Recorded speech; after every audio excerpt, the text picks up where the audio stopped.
We're trying to create critical thinkers who understand where others will come from. We have to do that in a way that doesn't create so much conflict that learning doesn't happen, but we invite the conflict to the educational process so that they understand these are the things that they're going to be dealing with when they graduate. My name is Dennis Becker. I am Dean of the College of Natural Resources at the University of Idaho, and I'm Professor of Natural Resource Policy.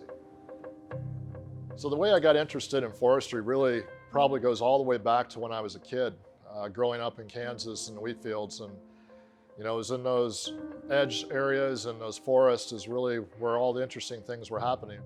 Since that time, I've worked all over the country. I've worked all over the world on forestry issues, everything from illegal logging in Madagascar to energy policy in Scandinavia, working with both public and private forest landowners.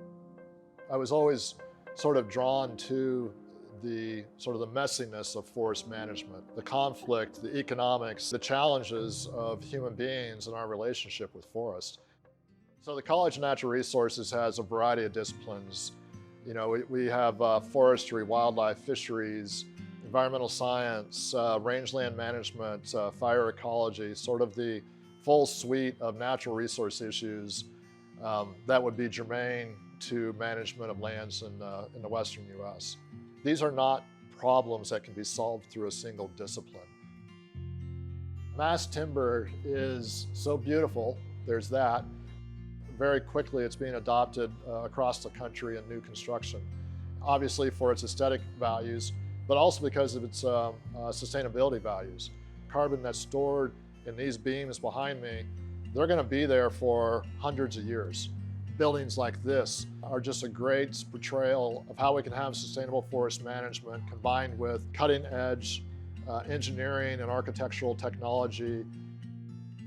This last spring, I had a class of about 100 students. There's a couple classes that came together, and we just had this fascinating conversation about how they define sustainability. For some, it means cutting no trees. Obviously, we cut a lot of trees for a building like this. And so it really stimulated a conversation about what does sustainable forest management mean?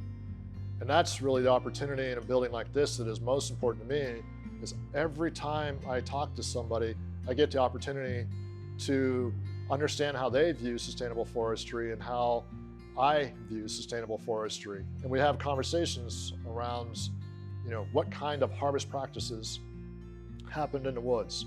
What kind of protections were there for sensitive streams and wildlife? Picken Nursery, wow, it's such a cool place. It's only one of two commercial research nurseries at a university in the country. It's really fundamental from an operational standpoint to do research at a commercial scale. It's really a proving ground, a training lab for these forest nurseries who work in Western forest systems. I think it's really important to consider the role of, say, forest industry and understanding how they go about using those forests for economic development, for making products, and then also understanding sort of how those products can influence things like carbon and other factors that are really important to our environment. And so the interaction that we have with those forestry partners, whether they're private industry or state and federal government partners, really enriches and brings to life a lot of the things that we talk about. Ultimate goal for when students graduate from our program is obviously that they have those critical thinking skills. When you sit down and you talk to whether it's a rancher or a logger or a conservationist or a public official, a lot of times they have a lot of commonality in the outcomes that they're striving for. We want healthy landscapes, we want clean environment, we want viable fish and wildlife populations, we want economic development. I guess I always look for the middle ground and places that we can work together. It's like a puzzle to me, helping students to see how those pieces are not always interchangeable, but those pieces are really important for the overall whole to operate. Because when those interests that might be in conflict work together to try to do something, it's absolutely stunning what they can accomplish.